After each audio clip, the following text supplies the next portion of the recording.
The schedule for the Paris 2024 Olympics was just revealed this week and has brought back to life some very interesting talking points, as track and field schedules almost always do. But there is one glaring issue that actually existed on the Tokyo 2020 Olympic schedule and is yet to be fixed for the 2024 Olympics. But in reality, it might not be an issue. It actually might just be very intentional. So let's discuss what the issue is, why it's a problem, and why this might be part of what the Olympics is trying to do moving into the future. So the issue that I'm seeing is with the 400-meter dash. Let's look at the men's events first. We see the men running the 400 heats on day 3, the semifinals on day 5, and then the final on day 6. They then come back on day 8 for the 4x4 heats, and then the 4x4 final on day 9. So a pretty busy week for some, but very manageable with multiple days of rest right in between. What about the women though? Here, we see the women run the 400 heats on day 4, semifinals on day 6, and then the finals on day 8. And that actually looks better than the men since they have a day off between the semis and the final. But then, if we look a little bit closer, we see that the women's 4x4 heats are also on the morning of day 8, with the final on day 9. Now, on the surface, this isn't that big of a deal since they are in separate sessions, so there is really no overlap. Also, countries can switch out as many athletes as they want between relay heats and finals. So theoretically, 4 different athletes could run in the heats and then another 4 can run in the final. Something we actually saw at both the Doha World Championships and the Tokyo 2020 Olympic Games. But this is actually a major issue and has already cost an athlete a medal at the most recent Olympic Games. Let's look at it from the US perspective first. The United States is of course a powerhouse in track and field and has essentially an infinite pool of athletes to pull from when we're talking about the relays. At the Tokyo 2020 Olympics, Wadelin Jonathas, Quanera Hayes, and Allison Felix ran the 400 meters at the Olympics for the United States. Now, Jonathas only made it to the semifinals, so didn't get to run in the final, but both Hayes and Felix qualified to run in the 400 meter final. Because that 400 meter final was on the same day as the 4x4 heats, neither woman wanted to sacrifice their individual event for the relay.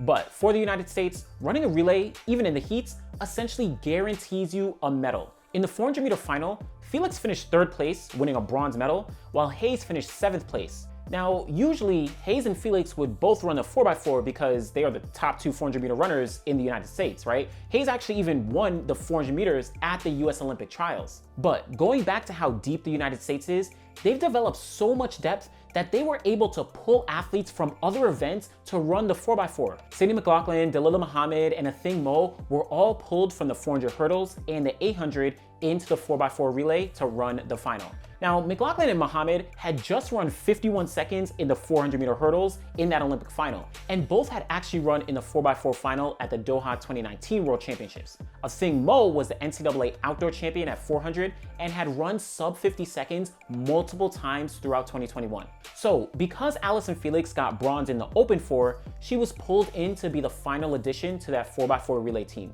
And they of course went on to win the gold medal. Well, why was this an issue? They won the gold medal, right? Remember Quanera Hayes. She made that 400 meter final as well. So she didn't run in the heats in the 4x4, which would have guaranteed her at least a 4x4 medal. But Wadelin Jonathas, who failed to make the 400 final, got the chance to run the relay heats. So technically now she's an Olympic gold medalist while Quanera Hayes is not. So how does this relate to Paris 2024? Well, this exact same scenario is very likely to play out once again. Right now in the United States, you can actually make the argument that the best 400 meter runners in the country are all in different events. Sydney McLaughlin in the 400 hurdles, Abby Steiner in the 200, Athing Mo in the 800, Britton Wilson in the 400 meter hurdles. But then that leaves out the 400 meter specialists, Talitha Diggs, Lena Irby, Kendall Ellis, Wadelin Jonathas. All these other ladies are the 400 meter specialists. So in Paris 2024, let's hypothetically say that the 400 meter team is gonna be Talitha Diggs, Lena Irby, and Kendall Ellis. If all of them make the 400 meter final, it's almost a certainty that none of them would run the relay heats since that would decrease their chances of doing well in that open 400. But then let's say none of them run that fast or even medal in the open 400. Then theoretically, they could all be kept out of the relay final in favor of the 4 other ladies I mentioned earlier. And again, this isn't crazy. This exact thing happened to Quanera Hayes at the Tokyo Olympic Games. But these are of course all first world United States problems, right? They have the depth and they're really just competing for who will run to a gold medal. But no, this affects other athletes and other teams as well. Let's look at the perspective of the Dominican Republic.